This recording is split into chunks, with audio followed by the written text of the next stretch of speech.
ನಮಸ್ಕಾರ. ದಿನದಲ್ಲಿ ನಡೆದಂತಹ ಎಲ್ಲಾ ವಿದ್ಯಮಾನಗಳನ್ನ ತಿಳಿಸುವಂತಹ 30 ಮಿನಿಟ್ಸ್ 30 ನ್ಯೂಸ್ಗೆ ಸ್ವಾಗತ. ನಾನು ನವಿತಾ ಜೈನ್, ನನ್ನ ಜೊತೆ ಇದ್ದಾರೆ ನಾನು ಚೈತ್ರಾ ರಾಜ್.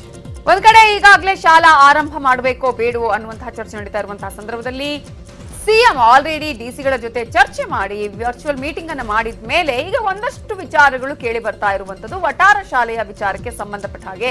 ಸೊ ಏನೇನಾಗಿದೆ ವಟಾರ ಶಾಲೆಗೆ ಸಂಬಂಧಪಟ್ಟ ಹಾಗೆ, ಕೊರೋನಾ ಹೆಚ್ಚಳ ಆಗ್ತಾ ಇರೋದು ಯಾಕೆ, ಇದರ ಬಗ್ಗೆ ಶಿಕ್ಷಣ ಸಚಿವರು ಏನ್ ಹೇಳಿದ್ದಾರೆ ಅನ್ನೋದರ ಜೊತೆಗೇನೆ ರಾಜಕೀಯಕ್ಕೆ ಸಂಬಂಧಪಟ್ಟ ಹಾಗೆ, ಡ್ರಗ್ಸ್ಗೆ ಸಂಬಂಧಪಟ್ಟ ಹಾಗೆ, ಹಾಗೇನೆ ಇತರೆ ಸುದ್ದಿಗಳನ್ನ ಒಂದೊಂದಾಗಿ ನೋಡ್ತಾ ಹೋಗೋಣ. ಶಾಲಾ ಆರಂಭದ ಬಗ್ಗೆ ಗೊಂದಲ ಹಿನ್ನೆಲೆ ಸಿಎಂ ಬಿಎಸ್ವೈ ಸ್ಪಷ್ಟನೆ ಕೊಟ್ಟಿದ್ದಾರೆ. ಶಾಲೆಗಳನ್ನ ಆರಂಭ ಮಾಡೋದ್ರ ಕುರಿತು ಪರ ಮತ್ತು ವಿರೋಧ ಚರ್ಚೆಗಳು ಆಗ್ತಾ ಇವೆ. ಮಕ್ಕಳ ಆರೋಗ್ಯ ಮತ್ತು ಭವಿಷ್ಯದ ಹಿತದೃಷ್ಟಿಯಿಂದ ಶಾಲೆಗಳನ್ನ ಆರಂಭ ಮಾಡುವ ಮುನ್ನ ಎಲ್ಲಾ ಪಕ್ಷಗಳ ಮುಖಂಡರು, ತಜ್ಞರು, ಹಿರಿಯ ಅಧಿಕಾರಿಗಳನ್ನ ಸಭೆಯನ್ನ ಕರೆದು ಅಲ್ಲಿಯ ಸಾಧಕ ಬಾಧಕಗಳನ್ನ ಚರ್ಚಿಸಿ ಶಾಲೆಗಳನ್ನ ಆರಂಭ ಮಾಡುವ ಬಗ್ಗೆ ತೀರ್ಮಾನ ಮಾಡ್ತೀವಿ. ಅಲ್ಲಿಯವರೆಗೆ ಶಾಲೆಗಳನ್ನ ಪ್ರಾರಂಭ ಮಾಡಲ್ಲ. ಈ ವಿಷಯದಲ್ಲಿ ಉಂಟಾಗಿರುವ ಯಾವುದೇ ಊಹಾಪೋಹ ಮತ್ತು ವದಂತಿಗಳಿಗೆ ಕಿವಿಗೊಡಬಾರದು ಅಂತ ಸಿಎಂ ಬಿಎಸ್ವೈ ಮನವಿ ಮಾಡಿದ್ದಾರೆ. ವಿದ್ಯಾಗಮ ಯೋಜನೆ ಯಾವುದೇ ಕಾರಣಕ್ಕೂ ನಿಲ್ಲಲ್ಲ, ಅದು ಮುಂದುವರಿಯಲಿದೆ ಅಂತ ಶಿಕ್ಷಣ ಸಚಿವ ಸುರೇಶ್ ಕುಮಾರ್ ಸ್ಪಷ್ಟನೆ ಕೊಟ್ಟಿದ್ದಾರೆ. ಶಾಲೆಗಳನ್ನ ತೆರೆಯುವ ಧಾವಂತ ಸರ್ಕಾರಕ್ಕಿಲ್ಲ. ನಮಗೆ ನಮ್ಮ ಮಕ್ಕಳ ಆರೋಗ್ಯ ಹಾಗೂ ಸುರಕ್ಷತೆಯೇ ಮುಖ್ಯ. ಅವುಗಳನ್ನ ಬಲಿಕೊಟ್ಟು ಯಾವ ಪ್ರತಿಷ್ಠೆಗೂ ಕೆಲಸ ಮಾಡಬಾರದು. ನಾವು ಕೂಡ ಅದನ್ನ ಮಾಡೋದಿಲ್ಲ. 9 ದಿನಗಳ ಹಿಂದೆ ಶಾಲೆ ತೆರೆಯುವುದರ ಬಗ್ಗೆ ರಾಜ್ಯದ ಎಲ್ಲಾ ಶಾಸಕರುಗಳ ಅಭಿಪ್ರಾಯ ಕೇಳಿದ್ದೆ. ಅದಕ್ಕೆ ವಿಪಕ್ಷ ನಾಯಕ ಸಿದ್ದು ಸೇರಿದಂತೆ ಎಲ್ಲರೂ ಅಭಿಪ್ರಾಯ ತಿಳಿಸಿದ್ದಾರೆ. ಯಾವುದೇ ಕಾರಣಕ್ಕೂ ಶಾಲೆ ಪ್ರಾರಂಭ ಮಾಡುವ ತರಾತುರಿ ನಮ್ಮ ಮುಂದಿಲ್ಲ ಅಂತ ಸ್ಪಷ್ಟನೆ ಕೊಟ್ಟಿದ್ದಾರೆ. ಅಕ್ಟೋಬರ್ 15ರಿಂದ ಶಾಲೆ ಆರಂಭಕ್ಕೆ ಗ್ರೀನ್ ಸಿಗ್ನಲ್ ಕೊಟ್ಟಿದ್ದು, ಶಾಲೆ ತೆರೆಯೋದನ್ನ ಆಯಾ ರಾಜ್ಯ ಸರ್ಕಾರಗಳಿಗೆ ಬಿಟ್ಟಿದೆ. ಇತ ರಾಜ್ಯ ಸರ್ಕಾರದಿಂದಲೂ ಶಾಲೆ ತೆರೆಯಲು ಚಿಂತನೆ ನಡೆಸಿದೆ. ಸರಣಿ ಸಭೆ ನಡೆಸಿರುವ ಶಿಕ್ಷಣ ಇಲಾಖೆ, ಮಕ್ಕಳ ಆಯೋಗ ಕೂಡ ಶಾಲೆ ಓಪನ್ಗೆ ಗ್ರೀನ್ ಸಿಗ್ನಲ್ ಕೊಟ್ಟಿದೆ. ಶೀಘ್ರವೇ ಶಾಲೆ ತೆರೆಯುವ ಬಗ್ಗೆ ನಿರ್ಧಾರ ಕೈಗೊಳ್ಳಬೇಕು. ಇಲ್ಲವಾದಲ್ಲಿ ಬಾಲ್ಯ ವಿವಾಹ, ಮಕ್ಕಳ ಕಳ್ಳ ಸಾಗಾಣೆ ಸಾಧ್ಯತೆ ಇದೆ ಅಂತ ಮಕ್ಕಳ ಆಯೋಗ ಸರ್ಕಾರಕ್ಕೆ ಪತ್ರ ಬರೆದಿದೆ. ಈ ನಡುವೆ ವಟಾರ ಶಾಲೆಗಳಲ್ಲಿ ಕೊರೋನಾ ಕಾಣಿಸಿರೋದ್ರಿಂದ ಹೊಸ ತಲೆನೋವು ಶುರುವಾಗಿದೆ. ಇಷ್ಟು ದಿನ ಅವರಿವರ ಬೆನ್ನು ಬಿದ್ದಿದ್ದ ಹೆಮ್ಮಾರಿ ಕೊರೋನಾ ಈಗ ವಿದ್ಯಾರ್ಥಿಗಳ ಹೆಗಲೇರಿದೆ. ಬೆಳಗಾವಿ ಜಿಲ್ಲೆಯ ರಾಮದುರ್ಗ ತಾಲೂಕಿನಲ್ಲಿ 22 ವಿದ್ಯಾರ್ಥಿಗಳಿಗೆ ಕೊರೋನಾ ಪಾಸಿಟಿವ್ ಬಂದಿದೆ. ಎಂ ತಿಮ್ಮಾಪುರ ಗ್ರಾಮಸ್ಥರು ಹಾಗೂ 194 ವಿದ್ಯಾರ್ಥಿಗಳಿಗೆ ಕೋವಿಡ್ ಪರೀಕ್ಷೆ ಮಾಡಲಾಗಿತ್ತು. ಅದರಲ್ಲಿ 22 ವಿದ್ಯಾರ್ಥಿಗಳಿಗೆ ಕೊರೋನಾ ಪಾಸಿಟಿವ್ ಬಂದಿದೆ. ಈ ಬಗ್ಗೆ ಪ್ರತಿಕ್ರಿಯಿಸಿದ ಬೆಳಗಾವಿ ಡಿಡಿಪಿಐ ಆನಂದ ಪುಂಡಲಿಕ, ಯಾವುದೇ ವಿದ್ಯಾರ್ಥಿಗಳಿಗೆ ರೋಗ ಲಕ್ಷಣಗಳು ಕಂಡು ಬಂದಿಲ್ಲ, ಆದರೂ ಪಾಸಿಟಿವ್ ಬಂದಿದೆ. ವಿದ್ಯಾಗಮ ಮಾತ್ರವಲ್ಲ, ಇಡೀ ಊರಿನ ಮಕ್ಕಳಿಗೆ ಕೊರೋನಾ ತಪಾಸಣೆ ನಡೆಸಲಾಗಿದೆ ಅಂತ ಮಾಹಿತಿ ಕೊಟ್ಟಿದ್ದಾರೆ. ರಾಮದುರ್ಗ ತಾಲೂಕಿನ ಎಂ ತಿಮ್ಮಾಪುರ ಗ್ರಾಮದಲ್ಲಿ 194 ವಿದ್ಯಾರ್ಥಿಗಳಿಗೆ ಸ್ವ್ಯಾಬ್ ಟೆಸ್ಟ್ ರವಿವಾರ ಸೋಮವಾರ ಮಾಡಿದ್ದಾರಂತೆ. ಇಡೀ ಊರು ಜನರಿಗೂ ಮಾಡಿದ್ರು. ಅದರಲ್ಲಿ 30 ಮಕ್ಕಳಿಗೆ ಕೊರೋನಾ ಪಾಸಿಟಿವ್ ಆಗಿದೆ. ಆದರೆ ಯಾರಿಗೂ ಅಸಿಂಪ್ಟಮೆಟಿಕ್ ಕೊರೋನಾ, ಯಾರಿಗೂ ಯಾವುದೇ ರೋಗದ ಲಕ್ಷಣಗಳಿಲ್ಲ. ಮತ್ತು 6 ಜನ ಪಬ್ಲಿಕ್ಗೂ ಆಗುತ್ತೆ. ರಾಜ್ಯದಲ್ಲಿ ಎದ್ದಿರೋ ಶಾಲೆ ಆರಂಭದ ಗೊಂದಲದ ಹಿನ್ನೆಲೆ ಶಿಕ್ಷಣ ಸಚಿವರಿಗೆ ಪ್ರತಿಪಕ್ಷ ನಾಯಕ ಸಿದ್ದರಾಮಯ್ಯ ಪತ್ರ ಬರೆದಿದ್ದಾರೆ. ರಾಜ್ಯದಲ್ಲಿ ಕೊರೋನಾ ನಿಯಂತ್ರಣಕ್ಕೆ ಬರ್ತಾ ಇಲ್ಲ. ದೇಶದಲ್ಲಿ ಕರ್ನಾಟಕದಲ್ಲಿ ಹೆಚ್ಚು ಏರಿಕೆ ಪ್ರಮಾಣ ಕಾಣ್ತಾ ಇದೆ. 10 ವರ್ಷದ ಒಳಗಿನ 20,256 ಮಕ್ಕಳಿಗೆ ಸೋಂಕು ತಗುಲಿದೆ. ಈಗಾಗಲೇ 61 ಮಕ್ಕಳು ಸಾವನ್ನಪ್ಪಿದ್ದಾರೆ. ಆದರೆ ಸಾವಿನ ಸಂಖ್ಯೆಯನ್ನ ಸರ್ಕಾರ ಮುಚ್ಚಿಡ್ತಾ ಇದೆ. ಯಾವುದೇ ಕಾರಣಕ್ಕೂ ಶಾಲೆ ಪ್ರಾರಂಭ ಮಾಡೋದು ಬೇಡ, ಆನ್ಲೈನ್ ಮಾದರಿಯಲ್ಲೇ ಶಿಕ್ಷಣ ಮುಂದುವರಿಯಲಿ ಅಂತ ಪತ್ರದಲ್ಲಿ ಉಲ್ಲೇಖಿಸಿದ್ದಾರೆ. ವಿದ್ಯಾಗಮ ಶಾಲೆಗಳನ್ನ ತಕ್ಷಣವೇ ನಿಲ್ಲಿಸಿ ಅಂತ ಮಾಜಿ ಸಿಎಂ ಎಚ್.ಡಿ. ಕುಮಾರಸ್ವಾಮಿ ಆಗ್ರಹಿಸಿದ್ದಾರೆ. ಪೋಷಕರು ಈಗಾಗಲೇ ಶಾಲೆ ಆರಂಭ ಮಾಡೋದು ಬೇಡ ಅಂತಿದ್ದಾರೆ. ಇಷ್ಟಿದ್ರೂ ಸರ್ಕಾರ ವಿದ್ಯಾಗಮ ಕಾರ್ಯಕ್ರಮ ತಂದಿದೆ. ಇದರಿಂದಾಗಿ 26 ಶಿಕ್ಷಕರು ಕೊರೋನಾದಿಂದ ಸಾವನ್ನಪ್ಪಿದ್ದಾರೆ.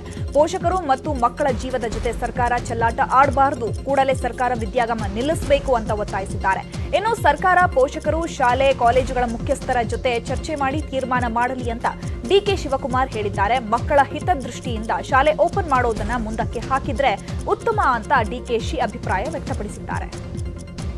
ವಿದ್ಯಾಗಮ ಅಂತಕ್ಕಂಥ ಹೆಸರಿನಲ್ಲಿ ಇವತ್ತು ಇದು ದೇವಸ್ಥಾನಗಳ ಮುಂದೆ ಯಾವುದೋ ವಟಾರದಲ್ಲಿ ಸರ್ಕಾರಕ್ಕೆ ನಾನು ಪೋಷಕರ ಪರವಾಗಿ ಒತ್ತಾಯ ಆಗ್ತಕ್ಕಂಥದ್ದು, ಇದನ್ನು ನಿಲ್ಲಿಸಿಬಿಡಿ, ಇದ್ರ ಬಗ್ಗೆ ಚರ್ಚೆ ಮಾಡೋದು ಬೇಡ ಅಂತಕ್ಕಂಥದ್ದನ್ನು ಮುಖ್ಯಮಂತ್ರಿಗಳ ಗಮನಕ್ಕೆ ದೂರವಾಣಿ ಮುಖಾಂತರ ನಾನೇ ಮಾತಾಡಿ ಅವ್ರಿಗೆ ಮನವಿ ಮಾಡ್ತಾರೆ.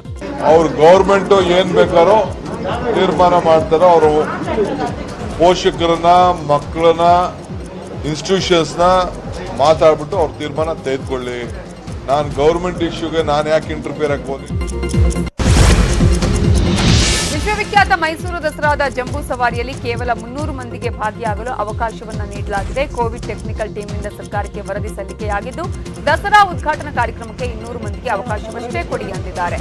ಅರಮನೆಯ ಸಾಂಸ್ಕೃತಿಕ ಕಾರ್ಯಕ್ರಮಗಳಿಗೆ 50 ಮಂದಿಗೆ ಅವಕಾಶ. ಅರಮನೆ ಮುಂದೆ 2 ಗಂಟೆ ಮಾತ್ರ ಕಾರ್ಯಕ್ರಮ ನಡೆಸಬೇಕು. ದೀಪಾಲಂಕಾರ ನಿತ್ಯ 2 ಗಂಟೆ ಮಾತ್ರ ಇರಬೇಕು. ಈ ಬಾರಿಯ ದಸರಾದಲ್ಲಿ ಸಾರ್ವಜನಿಕರು ಯಾವುದೇ ಕಾರ್ಯಕ್ರಮದಲ್ಲಿ ಭಾಗಿಯಾಗುವಂತಿಲ್ಲ. ದಸರಾದಲ್ಲಿ ಭಾಗಿಯಾಗಬೇಕಾದ್ರೆ ಅಕ್ಟೋಬರ್ 14ರ ನಂತರ ಕೋವಿಡ್ ಟೆಸ್ಟ್ ಕಡ್ಡಾಯವಾಗಿ ಮಾಡಿಸಬೇಕು ಅಂದಿದ್ದಾರೆ. ಈ ಬಾರಿ ಅಂತಾರಾಜ್ಯ ಹಾಗೂ ವಿದೇಶಿ ಕಲಾವಿದರಿಗೆ ಈ ಬಾರಿಯ ದಸರಾದಲ್ಲಿ ಭಾಗಿಯಾಗಲು ಅವಕಾಶ ಇಲ್ಲ. ಮೈಸೂರು ಸೇರಿದಂತೆ ಇತರೆ ಜಿಲ್ಲೆಯ ಕಲಾವಿದರಿಗೆ ಮಾತ್ರ ಅವಕಾಶವನ್ನ ನೀಡಲಾಗಿದೆ. ನಾಡಹಬ್ಬ ದಸರೆಗೆ ಇನ್ನು 8 ದಿನಗಳಷ್ಟೇ ಬಾಕಿ ಇದೆ. ಆದರೆ ಒಂದು ಕಾರ್ಯಕ್ರಮದ ಬಗ್ಗೆಯೂ ಸ್ಪಷ್ಟತೆಯೇ ಇಲ್ಲ. ಈ ಬಗ್ಗೆ ನ್ಯೂಸ್ 18 ಕನ್ನಡ ವರದಿ ಪ್ರಸಾರ ಮಾಡಿದ ಬೆನ್ನಲ್ಲೇ ಸರ್ಕಾರ ಎಚ್ಚೆತ್ತುಕೊಂಡಿದೆ. ಇಂದು ಮೈಸೂರಿಗೆ ಭೇಟಿ ನೀಡಿದ ಡಾಕ್ಟರ್ ಸುದರ್ಶನ್ ನೇತೃತ್ವದ ತಾಂತ್ರಿಕ ಸಲಹಾ ಸಮಿತಿ ಸ್ಥಳ ಪರಿಶೀಲನೆ ನಡೆಸಿದ್ದಾರೆ. ಈ ವೇಳೆ ಮಾತನಾಡಿದ ಸುದರ್ಶನ್, ಇಲ್ಲಿನ ಬೆಟ್ಟ ಹಾಗೂ ಅರಮನೆಗೆ ಭೇಟಿ ನೀಡಿ ಮಾಹಿತಿ ಸಂಗ್ರಹಿಸಿದ್ದೇವೆ. ಹೇಗೆ ಕಾರ್ಯಕ್ರಮ ರೂಪಿಸಬೇಕು, ಎಷ್ಟು ಜನ ಸೇರಬೇಕು ಅನ್ನೋದರ ವರದಿಯನ್ನ ನಾಳೆಯೇ ಸರ್ಕಾರಕ್ಕೆ ನೀಡುತ್ತೇವೆ. ಕೇರಳದ ಓಣಂ ಹಬ್ಬದ ಘಟನೆಯನ್ನ ಆಧಾರವಾಗಿಟ್ಟುಕೊಂಡು ದಸರಾ ಆಚರಣೆ ಮಾಡಬೇಕಾಗಿದೆ. ಇದನ್ನ ಸರ್ಕಾರ ಹಾಗೂ ಮೈಸೂರು ಜಿಲ್ಲಾಡಳಿತ ಮಾಡಲಿದೆ ಅಂತ ಹೇಳಿದ್ದಾರೆ. ಮೇಲೆ ಅಲ್ಲಿ ದೇವಸ್ಥಾನ ಚಾಮುಂಡಿ ಬೆಟ್ಟದ ಜಾಗನೂ ನೋಡ್ಕೊಂಡು ಬಂದಿದ್ದೀವಿ. ಇಲ್ಲಿ ಈಗ ಅರಮನೆ ಜಾಗನೂ ನೋಡ್ಕೊಂಡು ಬಂದಿದ್ದೀವಿ. ನಾವು ಕೂತು ಚರ್ಚೆ ಮಾಡಿ ಅವರ ಅಲ್ಲಿ ಏನು ವಿಚಾರ ಇದೆ, ಮಂತ್ರಿಯವರು ಆಲ್ರೆಡಿ ಆದೇಶ ಕೊಟ್ಟಿದ್ದಾರೆ. ಸೊ ಇವನ್ನೆಲ್ಲ ಗಮನದಲ್ಲಿ ಇಟ್ಕೊಂಡು ನಾವು ಹೇಗೆ ಕೋವಿಡ್ ಹಿನ್ನೆಲೆ ಒಳಗೆ ಈ ಒಂದು ದಸರಾ ಆಚರಣೆಯನ್ನು ನಾವು ಮಾಡ್ಬೋದು ಅಂತ ನಾವೊಂದು ತೀರ್ಮಾನ ಮಾಡ್ತೀವಿ. ದಸರಾ ಸಂಬಂಧ ತಜ್ಞರು ಕೊಟ್ಟಿರೋ ವರದಿ ಬಗ್ಗೆ ನಾಳೆ ಸಭೆ ನಡೆಸಿ ತೀರ್ಮಾನ ಕೈಗೊಳ್ಳುವುದಾಗಿ ವೈದ್ಯಕೀಯ ಶಿಕ್ಷಣ ಸಚಿವ ಡಾಕ್ಟರ್ ಕೆ ಸುಧಾಕರ್ ಹೇಳಿದ್ದಾರೆ. ದಸರಾ ಆಚರಣೆಯಲ್ಲಿ ಎಷ್ಟು ಜನ ಇರಬೇಕು, ಯಾವ ರೀತಿ ಇರಬೇಕು ಅನ್ನೋದ್ರ ಬಗ್ಗೆ ತಜ್ಞರು ವರದಿ ಕೊಡಲಿದ್ದಾರೆ. ಆ ವರದಿ ಬಗ್ಗೆ ಸಭೆ ನಡೆಸಿ ಎಷ್ಟು ಜನರು ಇರಬೇಕು ಅನ್ನೋದ್ರ ಬಗ್ಗೆ ನಿರ್ಧಾರ ಮಾಡ್ತೇವೆ ಅಂತ ಸುಧಾಕರ್ ಹೇಳಿದರು. ಇನ್ನು ದಸರಾ ಕಾರ್ಯಕ್ರಮವನ್ನ ವರ್ಚುವಲ್ ಮೂಲಕ ನಡೆಸಲು ಕ್ರಮ ಕೈಗೊಳ್ಳುವುದಾಗಿಯೂ ಡಾಕ್ಟರ್ ಸುಧಾಕರ್ ಹೇಳಿದ್ದಾರೆ. ಇವತ್ತು ಹೋಗಿದ್ದಾರೆ, ಬಹಳಷ್ಟು ಎಷ್ಟು ಜನ ಇರಬೇಕು, ಯಾವ್ಯಾವ ಕಾರ್ಯಕ್ರಮಕ್ಕೆ ಎಷ್ಟೇ ಜನ ಇರಬೇಕು ಅನ್ನೋದನ್ನೆಲ್ಲ ಕೂಡ ಎಲ್ಲ ಸ್ಥಳ ವೀಕ್ಷಣೆಯನ್ನು ಮಾಡಿ ವೈಜ್ಞಾನಿಕವಾಗಿ ಏನನ್ನು ಅವರು ಮಾರ್ಗಸೂಚಿಯನ್ನು ಕೊಡಬೇಕು, ಆ ಮಾರ್ಗಸೂಚಿಯನ್ನೆಲ್ಲ ಕೂಡ ಅವರು ನನ್ನ ಜೊತೆನೂ ಚರ್ಚೆ ಮಾಡಿ ಇವತ್ತು ನಾಳೆ ಒಳಗೆ ದಸರಾ ಆರಂಭಕ್ಕೆ ದಿನಗಣನೆ ಶುರುವಾಗಿದ್ದು ಗಜಪಡೆ ತಾಲೀಮು ಶುರು ಮಾಡಿದೆ. ಇಂದಿನಿಂದ ಗಜಪಡೆಗೆ ಮರಳು ಮೂಟೆ ಹೊತ್ತು ತಾಲೀಮು ನಡೆಸಲಾಗ್ತಾ ಇದೆ. ಈ ಬಾರಿ ಅರಮನೆ ಆವರಣಕ್ಕೆ ಮಾತ್ರ ದಸರಾ ಸೀಮಿತ ಆಗಿರೋದ್ರಿಂದ ಆವರಣದಲ್ಲೇ ಅಭಿಮನ್ಯು ನೇತೃತ್ವದ 5 ಆನೆಗಳಿಂದ ಮರಳು ಮೂಟೆ ತಾಲೀಮು ನಡೆಸಲಾಗ್ತಾ ಇದೆ. ಅರಮನೆಯ ಸುತ್ತ ಆನೆಗಳು ಒಂದು ಸುತ್ತು ಹಾಕಿದೆ. ತಾಲೀಮು ಆರಂಭಕ್ಕೂ ಮುನ್ನ ಮಾವುತ ಕವಾಡಿಗಳಿಂದ ಸ್ಯಾನಿಟೈಸ್ ಸಿಂಪಡಣೆ ಮಾಡಲಾಯಿತು. ಬೆಳಗಾವಿಯಲ್ಲಿ ರೈತನೊಬ್ಬ ತನ್ನ ಸಮಾಧಿಯನ್ನ ತಾನೇ ಸಿದ್ಧಪಡಿಸಿಕೊಂಡಿದ್ದಾನೆ. ಕಬ್ಬಿನ ಬಾಕಿ ಹಣ ಬರದ ಹಿನ್ನೆಲೆಯಲ್ಲಿ ಕಿತ್ತೂರು ತಾಲೂಕಿನ ರೈತರು ಕಣ್ಣೀರು ಹಾಕ್ತಿದ್ದಾರೆ. 3 ವರ್ಷದಿಂದ ಮಲಪ್ರಭಾ ಸಕ್ಕರೆ ಕಾರ್ಖಾನೆ ರೈತರಿಗೆ ಬಾಕಿ ಪಾವತಿಸಿಲ್ಲ. ಹೀಗಾಗಿ ಶಿವಾನಂದ ಬೋಕಾರ ಎಂಬ ರೈತ ತನ್ನ ಸಮಾಧಿಯನ್ನ ತಾನೇ ಸಿದ್ಧಪಡಿಸಿಕೊಂಡಿದ್ದು ಮಣ್ಣು ಮುಚ್ಚಲು ಬನ್ನಿ ಅಂತ ಕಾರ್ಖಾನೆ ಆಡಳಿತ ಮಂಡಳಿಗೆ ಆಹ್ವಾನ ಕೊಟ್ಟಿದ್ದಾನೆ. ಮಲಪ್ರಭಾ ಸಹಕಾರಿ ಸಕ್ಕರೆ ಕಾರ್ಖಾನೆ ತೀವ್ರ ನಷ್ಟದಲ್ಲಿರುವುದರಿಂದ ರೈತರಿಗೆ ಬಾಕಿಯನ್ನು ಕೊಟ್ಟಿಲ್ಲ. ಕಾರ್ಖಾನೆ ಕಾರ್ಮಿಕರಿಗೆ ಸಂಬಳವನ್ನೂ ನೀಡಿಲ್ಲ. ಫ್ಯಾಕ್ಟ್ರಿಗೆ ಕಬ್ಬು ಹಚ್ಚಿದನ 114 ಟನ್ ಆದ್ರ 85,000 ರೂಪಾಯಿ ಬರ್ಬೇಕ. ನಾನು ಕುಣಿ ನಾಳೆ ತಕ್ಕೊಂಡನ. ಎಲ್ಲ ರೈತರು ನೀವು ಮುಂಗಾರಿ ಹೆಚ್ಚಿದವ್ರೆಲ್ಲ ಬಿಲ್ ತಕ್ಕೊಂಡಾರೆ. ಯಾರು ಅಲ್ಲಿ ಫ್ಯಾಕ್ಟ್ರಿಗೆ ಬರುವಲ್ಲಿ 20 ಸಲ ಬ್ಯಾಟ್ರಿಗೆ ಹೋದ್ನ. ಈಗ ನಾನು ಕುಣಿ ನಾಳೆ ತಕ್ಕೊಂಡ, ನಾನೇ ರೆಡಿ ಮಾಡಿಕೊಂಡ, ನಾನೇ ಮಣ್ಣು ಮುಚ್ಕೋಬೇಕನ್ನಕ್ಕನು ಎಲ್ಲ ಡೈರೆಕ್ಟ್ಗಳು ನಿಮ್ಮ ಕೈ ಮುಗ್ತಾನು, ಮಣ್ಣಾರ ಮುಚ್ಚಾಕ್ ಬರೀಪ್ಪ, ನಿಮ್ಮ ಕಾಲು ಬೀಳ್ತಾನು.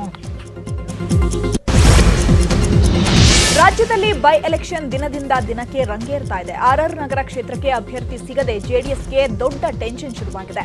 ಇಂದು ನಡೆದ ಜೆಡಿಎಸ್ ಸಭೆಯಲ್ಲೂ ಸೂಕ್ತ ಅಭ್ಯರ್ಥಿಯನ್ನ ಆಯ್ಕೆ ಮಾಡುವಲ್ಲಿ ಎಚ್ಡಿಕೆ ವಿಫಲರಾಗಿದ್ದಾರೆ. ಆಕಾಂಕ್ಷಿಗಳ ನಡುವೆ ಒಮ್ಮತ ಮೂಡದ ಹಿನ್ನೆಲೆ ಅಭ್ಯರ್ಥಿ ಆಯ್ಕೆ ಬಗ್ಗೆ ಆಕಾಂಕ್ಷಿಗಳ ವಿವೇಚನೆಗೆ ಬಿಡಲಾಗಿದೆ ಅಂತ ಎಚ್ಡಿ ಕುಮಾರಸ್ವಾಮಿ ಹೇಳಿದರು. ಅಲ್ಲದೆ 3 ಅಭ್ಯರ್ಥಿಗಳನ್ನ ಫೈನಲ್ ಮಾಡಿದ್ದೇವೆ. 3 ಜನರು ಚರ್ಚೆ ಮಾಡಿ ಒಬ್ಬರು ನಿಂತ್ಕೊಳ್ಳಿ, ಯಾರು ಅಭ್ಯರ್ಥಿ ಆಗಬೇಕು ಅಂತ ನೀವೇ ಡಿಸೈಡ್ ಮಾಡಿ ಅಂತ ಹೇಳಿದ್ದೇನೆ. ಭಾನುವಾರದ ಒಳಗೆ ಅಂತಿಮ ನಿರ್ಧಾರ ತಿಳಿಸಿ ಅಂತ 3 ಅಭ್ಯರ್ಥಿಗಳಿಗೆ ಸೂಚನೆಯನ್ನ ಕೊಟ್ಟಿದ್ದೇನೆ. ಯಾರು ಅಭ್ಯರ್ಥಿ ಆಗಬೇಕು ಅಂತ ಅವರೇ ನಿರ್ಧಾರ ಮಾಡಿಕೊಳ್ಳಲಿ ಅಂತ ಎಚ್ಡಿಕೆ ಹೇಳಿದ್ರು. ಕೆಪಿಸಿಸಿ ಅಧ್ಯಕ್ಷ ಡಿಕೆ ಶಿವಕುಮಾರ್ಗೆ ಮತ್ತೆ ಕುಮಾರಸ್ವಾಮಿ ಟಾಂಗ್ ಕೊಟ್ಟಿದ್ದಾರೆ. ಜಾತಿ ರಾಜಕಾರಣ ಮಾಡ್ತಿರೋದು ಡಿಕೆ ಶಿವಕುಮಾರ್. ಹನುಮಂತರಾಯಪ್ಪ ಸೇರಿದಂತೆ ಎಲ್ಲರ ಭಾಷಣ ಕೇಳಿದ್ದೇನೆ. ಒಕ್ಕಲಿಗರನ್ನ ಉಳಿಸಬೇಕು ಅಂತ ಹೇಳ್ತಿದ್ದಾರೆ. ಅವರೇ ಇದನ್ನ ಹೇಳ್ತಿದ್ದಾರೆ, ಬೀದಿಯಲ್ಲಿ ಪ್ರಚಾರ ಮಾಡ್ತಿದ್ದಾರೆ ಅಂತ ಕಿಡಿಕಾರಿದ್ರು. ಜಾತಿ ಬಗ್ಗೆ ಇವರಿಗೆ ಈಗ ಜ್ಞಾನೋದಯವಾಗಿದೆ. ಆಗ ಬೆಳೆಸಬೇಕಾದ್ರೆ ಜಾತಿ ಬಗ್ಗೆ ಇರ್ಲಿಲ್ಲ, ಈಗ ಸೋಲಿಸಬೇಕು ಅಂತ ಜಾತಿ ಹೆಸರು ಹೇಳ್ತಿದ್ದಾರೆ. ಆ ಕೆಲಸ ಮಾಡ್ತಿರೋರು ಯಾರು ಅಂತ ಕ್ಷೇತ್ರದ ಜನರಿಗೆ ಗೊತ್ತಿದೆ. ಅಂತಿಮವಾಗಿ ಜನರೇ ಈ ಬಗ್ಗೆ ತೀರ್ಮಾನ ಮಾಡ್ತಾರೆ ಅಂತ ಎಚ್ಡಿಕೆ ಗುಡುಗಿದ್ರು. ಅಧಿಕಾರಿಗಳು FIR ಆಗ್ತಕ್ಕಂಥದ್ದು ನಮ್ಮ ಕಾರ್ಯಕರ್ತರುಗಳನ್ನ ಎದುರಿಸ್ತಕ್ಕಂಥ ಕೆಲಸ ಮಾಡಿದ್ರೆ ಅಂಥ ಅಧಿಕಾರಿಗಳನ್ನು ಸಸ್ಪೆಂಡ್ ಮಾಡ್ತಕ್ಕಂಥವ್ರಿಗೂ ಹೋರಾಟ ಮಾಡ್ತಕ್ಕಂಥದ್ದಕ್ಕೆ ನಾನೇ ಜವಾಬ್ದಾರಿ ತಗೊಂಡು ನಿಂತ್ಕೊಳ್ತೀನಿ ಅಂತೇಳಿ ಇವತ್ತೊಬ್ಬರು ಕಾಂಗ್ರೆಸ್ ನಾಯಕರು ಹೇಳಿದ್ದಾರೆ. ಈಗ ಅವ್ರಿಗೆ ಜ್ಞಾನೋದಯ ಆಗಿದೆಯಾ? ಇವತ್ತು ಜಾತಿ ರಾಜಕಾರಣದ ಹೆಸರಿನಲ್ಲಿ ಇವರೆಲ್ಲ ಇವರ ಜಾತಿ ಗುತ್ತಿಗೆ ತಗೊಂಡ್ಬಿಟ್ಟವರ? ನೋಡಪ್ಪ, ನಾನು ಕಾಂಗ್ರೆಸ್ ಪಕ್ಷದ ಅಧ್ಯಕ್ಷ. ನನಗೆ ಜಾತಿ, ಕಾಂಗ್ರೆಸ್ಸೇ ಒಂದು ಜಾತಿ. ನನಗೆ ದೊಡ್ಡವ್ರು ಮಾತಾಡ್ತಾರೆ, ಅವ್ರು ಏನು ಬೇಕಾದ್ರೂ ಮಾತಾಡ್ತಾರೆ. ರೈತಪರ ಕಾಯ್ದೆಗಳಿಗೆ ತಿದ್ದುಪಡಿ ತಂದಿರುವ ಕೇಂದ್ರ ಹಾಗೂ ರಾಜ್ಯ ಸರ್ಕಾರಗಳ ಕ್ರಮ ಖಂಡಿಸಿ ಕಾಂಗ್ರೆಸ್ ಬೃಹತ್ ಸಮಾವೇಶವನ್ನು ಹಮ್ಮಿಕೊಂಡಿದೆ. ನಾಳೆ ಮಂಡ್ಯದ ಅಂಬೇಡ್ಕರ್ ಭವನದಲ್ಲಿ ರಾಜ್ಯ ಮಟ್ಟದ ರೈತ ಸಮ್ಮೇಳನ ಆಯೋಜಿಸಲಾಗಿದೆ ಅಂತ ಮಾಜಿ ಸಚಿವ ಚೆಲುವರಾಯಸ್ವಾಮಿ ಹೇಳಿದರು. ಸಮಾವೇಶದಲ್ಲಿ ಕಾಯ್ದೆಗಳ ತಿದ್ದುಪಡಿ ತಿರಸ್ಕರಿಸುವ ಕುರಿತು ರಾಷ್ಟ್ರ ಹಾಗೂ ರಾಜ್ಯ ಮಟ್ಟದ ಕಾಂಗ್ರೆಸ್ ಮುಖಂಡರು, ರೈತ ಮುಖಂಡರ ಜೊತೆ ಚರ್ಚೆ ನಡೆಸಲಿದ್ದಾರೆ. ಕಾಂಗ್ರೆಸ್ ಪಕ್ಷದ ಕರ್ನಾಟಕ ಉಸ್ತುವಾರಿ ರಣದೀಪ್ ಸಿಂಗ್ ಸುರ್ಜೇವಾಲಾ, ಕೆಪಿಸಿಸಿ ಅಧ್ಯಕ್ಷ ಡಿಕೆ ಶಿವಕುಮಾರ್, ವಿಧಾನಸಭೆ ವಿರೋಧ ಪಕ್ಷದ ನಾಯಕ ಸಿದ್ದರಾಮಯ್ಯ, ಮುಖಂಡರಾದ Mallikarjun Kharge, KH Muniyappa, Beerappa Moily, doctor G Parameshwar ಭಾಗವಹಿಸಲಿದ್ದಾರೆ. ಕೋವಿಡ್ ಗೈಡ್ ಲೈನ್ ಪ್ರಕಾರವೇ ಸಮಾವೇಶ ಮಾಡಲಾಗ್ತಾ ಇದೆ. ನಾವೇನು ಅದ್ಧೂರಿಯಾಗಿ ಈ ಸಮಾವೇಶ ಮಾಡ್ತಿಲ್ಲ. ಕೇಂದ್ರ ಮತ್ತು ರಾಜ್ಯ ಸರ್ಕಾರದ ಗಮನ ಸೆಳೆಯಲು, ರೈತರ ಸಮಸ್ಯೆ ಚರ್ಚಿಸಲು ಈ ಸಮಾವೇಶ ಮಾಡ್ತಿದ್ದೇವೆ. ರೈತರ ಸಹಿ ಸಂಗ್ರಹಿಸಿ ರಾಷ್ಟ್ರಪತಿಯವರಿಗೆ ಸಲ್ಲಿಸಲಾಗುವುದು ಅಂತ ಕಾಂಗ್ರೆಸ್ ಮುಖಂಡ ಚೆಲುವರಾಯಸ್ವಾಮಿ ಹೇಳಿದರು. ಬೃಹತ್ ಸಮಾವೇಶ ಮಾಡ್ತಾ ಇಲ್ಲ. ಕೋವಿಡ್ ಏನು ಗೈಡ್ಲೈನ್ ಇದೆ, ಇದು ಅದಕ್ಕೋಸ್ಕರನೇ ಅಂಬೇಡ್ಕರ್ ಭವನನ ನಾವು ಚೂಸ್ ಮಾಡಿದ್ವಿ. ಬೃಹತ್ ಸಮಾವೇಶ ಮಾಡಿದರೆ ಸ್ಟೇಡಿಯಂನಲ್ಲಿ ಮಾಡ್ತಿದ್ವಿ. ಇವತ್ತು ಅದಕ್ಕೆ ಅವಕಾಶ ಇಲ್ಲದೆ ಇರೋದ್ರಿಂದ ಅವ್ರ ಗೈಡ್ಲೈನ್ನೇ ಫಾಲೋ ಮಾಡ್ತೀವಿ. ನಾವು ನಮ್ಮ ಕಾರ್ಯಕರ್ತರು ಅವ್ರಿವರು ಬಂದು ಹೊರಗಡೆ ಕೂತ್ಕೋತಾರೆ. ಪಕ್ಷಾತೀತ ಮಂಡ್ಯದಲ್ಲಿ ರೈತನೊಬ್ಬ ಸಾಲಬಾಧೆ ತಾಳಲಾರದೆ ವಿಷ ಸೇವಿಸಿ ಆತ್ಮಹತ್ಯೆಗೆ ಶರಣಾಗಿದ್ದಾರೆ. ಮಂಡ್ಯ ಜಿಲ್ಲೆ ಕೆಆರ್ಪೇಟೆ ತಾಲೂಕಿನ ಅಲೇನಹಳ್ಳಿ ಗ್ರಾಮದಲ್ಲಿ ಈ ಘಟನೆ ನಡೆದಿದೆ. 67 ವರ್ಷದ ಪ್ರಗತಿಪರ ರೈತ ಪುಟ್ಟಸ್ವಾಮಿ ಗೌಡ ಮೃತ ದುರ್ದೈವಿಯಾಗಿದ್ದು, ಪುಟ್ಟಸ್ವಾಮಿ ಗೌಡ 3 ಎಕರೆ ಜಮೀನು ಹೊಂದಿದ್ರು. ಕೃಷಿಗಾಗಿ 5 ಲಕ್ಷ ಸಾಲ ಮಾಡಿಕೊಂಡಿದ್ರು. ಸಾಲದ ಒತ್ತಡ ಹೆಚ್ಚಾಗಿದ್ದರಿಂದ ಜಮೀನಿನಲ್ಲಿ ವಿಷ ಸೇವಿಸಿ ಆತ್ಮಹತ್ಯೆಗೆ ಶರಣಾಗಿದ್ದಾರೆ. ಈ ಕುರಿತು ಕಿಕ್ಕಿಯಾರಿ ಪೊಲೀಸ್ ಠಾಣಾ ವ್ಯಾಪ್ತಿಯಲ್ಲಿ ಪ್ರಕರಣ ದಾಖಲಾಗಿದೆ.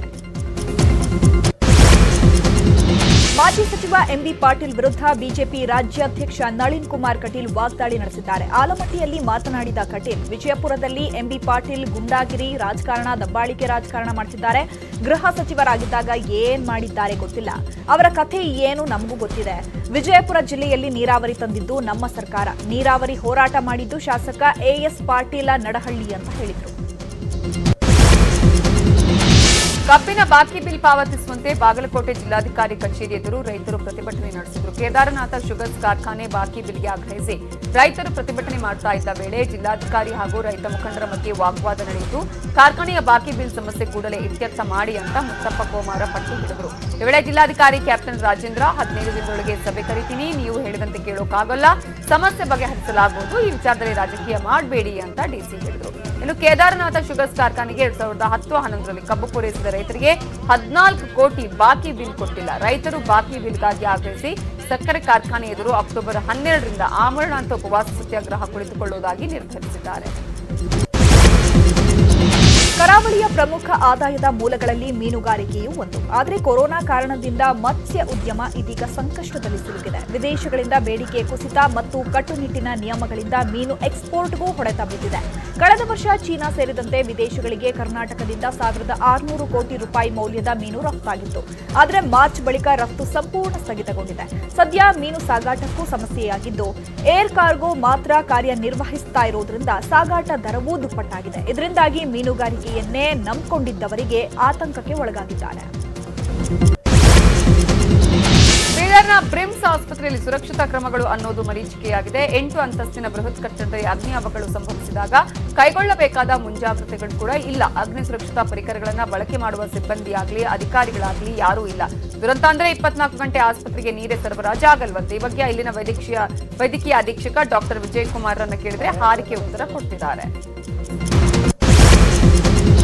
ಕಳೆದ 3 ವರ್ಷದ ವರ್ಷದಿಂದ ಉತ್ತರ ಕನ್ನಡ ಜಿಲ್ಲೆಯಲ್ಲಿ ಎಂಡೋಸಲ್ಫಾನ್ ರೋಗಿಗಳಿಗೆ ಚಿಕಿತ್ಸೆ ನೀಡ್ತಾ ಇರೋ ಸಂಚಾರಿ ಆರೋಗ್ಯ ಘಟಕದ ಸಿಬ್ಬಂದಿಗೆ 7 ತಿಂಗಳಿನಿಂದ ಸಂಬಳ ಕೊಟ್ಟಿಲ್ಲ. ಆರ್ಥಿಕ ಸಮಸ್ಯೆಗೆ ಸಿಲುಕಿರೋ ಸಿಬ್ಬಂದಿ ಜೀವನ ನಡೆಸಲಾಗದೆ ಪರದಾಡ್ತಿದ್ದಾರೆ. ಇಷ್ಟು ದಿನ ಕಾದು ಸುಸ್ತಾದ ನೂರಾರು ಸಿಬ್ಬಂದಿ ಜಿಲ್ಲಾಡಳಿತ ಮತ್ತು ಆರೋಗ್ಯ ಇಲಾಖೆ ಮೆಟ್ಟಿಲೇರಿದ್ದಾರೆ. ಹಗಲು ರಾತ್ರಿ ಎನ್ನದೇ ಎಲ್ಲಂದರಲ್ಲಿ ಹೋಗಿ ಎಂಡೋಸಲ್ಫಾನ್ ರೋಗಿಗಳಿಗೆ ಚಿಕಿತ್ಸೆ ನೀಡಿದ್ದೇವೆ, ವೇತನ ನೀಡದಿದ್ರೆ ಹೋರಾಟ ಮಾಡ್ತೀವಿ ಅಂತ ಎಚ್ಚರಿಕೆಯನ್ನ ಕೊಟ್ಟಿದ್ದಾರೆ.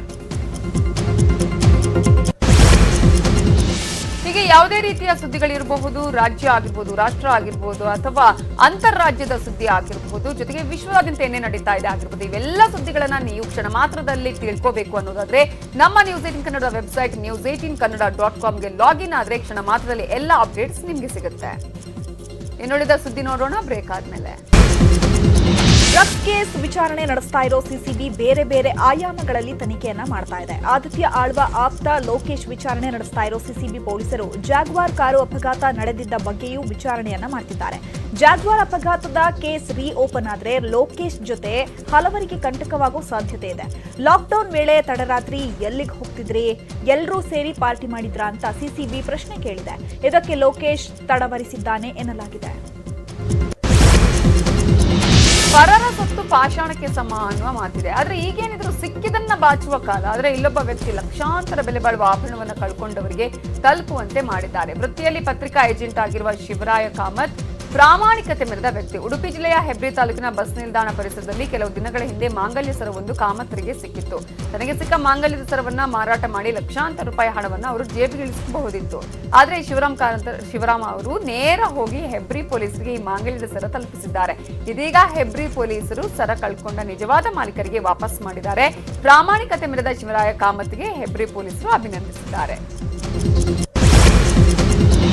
ಕರಾವಳಿಯ ತೀರಗಳು ಉಗ್ರರ ಪ್ರವೇಶಕ್ಕೆ ಸುಲಭ ಮಾರ್ಗಗಳಾಗ್ತಾ ಇವೆ. ಹೀಗಾಗಿ 1000ಕ್ಕೂ ಹೆಚ್ಚು ಮೀನುಗಾರಿಕಾ ಬೋಟ್ಗಳು ಕಾರ್ಯನಿರ್ವಹಿಸುವ ಉಡುಪಿಯ ಮಲ್ಪೆ ಬಂದರಿನಲ್ಲಿ ಸಾಗರ್ ಕವಚ ಕಾರ್ಯಾಚರಣೆ ನಡೆಯಿತು. ಬಂದರಿಗೆ ಬರೋ ಪ್ರತಿಯೊಂದು ಬೋಟುಗಳ ಪರಿಶೀಲನೆ, ನಡು ಸಮುದ್ರದಲ್ಲಿ ಬೋಟಿನ ಮೂಲಕ ಬರುವ ಬೋಟುಗಳ ಕಣ್ಗಾವಲು, ಹಗಲು ರಾತ್ರಿ ಬೋಟ್ ಮೂಲಕ ಪೆಟ್ರೋಲಿಂಗ್, ಹೀಗೆ ನೈಜ ಭಯೋತ್ಪಾದನಾ ದಾಳಿಯಾದಾಗ ನಡೆಯುವ ಎಲ್ಲಾ ಬಗೆಯ ಕಟ್ಟೆಚ್ಚರ ವಹಿಸಲಾಗಿತ್ತು. ಕೇಂದ್ರ ಗೃಹ ಸಚಿವಾಲಯದ ನಿರ್ದೇಶನದಂತೆ ಪಶ್ಚಿಮ ಕರಾವಳಿ ಭಾಗದಲ್ಲಿ ಅಪರಿಚಿತ ನುಸುಳುಕೋರರಿಂದ ಭಯೋತ್ಪಾದನಾ ಚಟುವಟಿಕೆ ಸಂಭವಿಸಿದ್ರೆ ಅದನ್ನು ತಡೆಯುವ ನಿಟ್ಟಿನಲ್ಲಿ ಮುನ್ನೆಚ್ಚರಿಕೆ ಕ್ರಮವಾಗಿ ಸಾಗರ ಕವಚ ಅಣಕು ಕಾರ್ಯಾಚರಣೆ ನಡೆಯಿತು. ಬಾಳೆಹಣ್ಣಿಗೆ ಸೂಕ್ತ ಬೆಲೆ ಇಲ್ಲದೆ ಬೇಸತ್ತ ರೈತ ಬಾಳೆ ಗಿಡಗಳನ್ನು ಕಡಿದು ಸರ್ಕಾರದ ವಿರುದ್ಧ ಕಿಡಿಕಾರಿದ್ದಾರೆ. ಬೆಳಗಾವಿಯ ಕಾಗವಾಡ ತಾಲೂಕಿನ ಮೋಳೆ ಗ್ರಾಮದಲ್ಲಿ ನಡೆದಿದ್ದು ಗಂಗಪ್ಪ ಹಳ್ಳೊಳ್ಳಿ ಯುವ ರೈತ ತನ್ನ 2 ಎಕರೆ ಜಮೀನಲ್ಲಿ ಬೆಳೆದಿದ್ದ ಬಾಳೆಹಣ್ಣಿಗೆ ಸರಿಯಾಗಿ ಬೆಲೆ ಸಿಗ್ತಿಲ್ಲ ಅನ್ನುವ ಕಾರಣಕ್ಕೆ ಬಾಳೆ ಗಿಡಗಳನ್ನೇ ಕಡಿದು ಆಕ್ರೋಶ ವ್ಯಕ್ತಪಡಿಸಿದ್ದಾರೆ.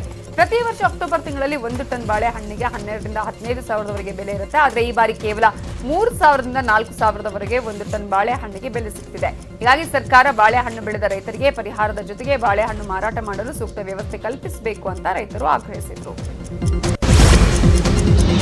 ಮೈಸೂರಿನಲ್ಲಿ ಧಾರಾಕಾರ ಮಳೆಗೆ ವೃದ್ಧ ಬಲಿಯಾಗಿದ್ದಾನೆ. ರಸ್ತೆಯಲ್ಲಿ ನಡ್ಕೊಂಡು ಹೋಗ್ತಿದ್ದ ವೇಳೆ ಗೋಡೆ ಕುಸಿದು ಅರವಿಂದ ನಗರದ 55 ವರ್ಷದ ನಂಜುಂಡಸ್ವಾಮಿ ಸಾವನ್ನಪ್ಪಿದ್ದಾರೆ.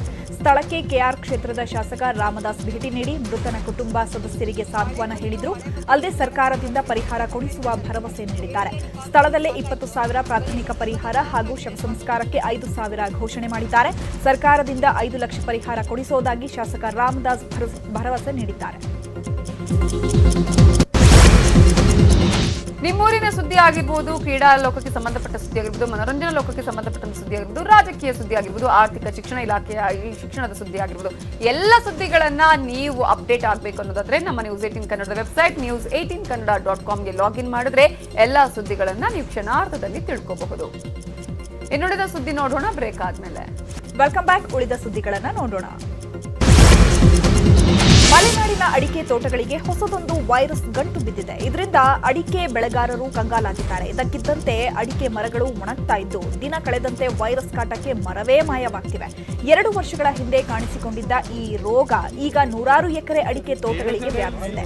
ಕೊಳೆ ರೋಗ, ಹಳದಿ ರೋಗಕ್ಕೆ ತತ್ತರಿಸಿದ್ದ ಅಡಿಕೆ ಬೆಳೆಗಾರರು ಇದೀಗ ಬಂದಿರೋ ಹೊಸ ವೈರಸ್ಗೆ ತೋಟವನ್ನೇ ಕಳೆದುಕೊಳ್ಳೋ ಆತಂಕದಲ್ಲಿದ್ದಾರೆ.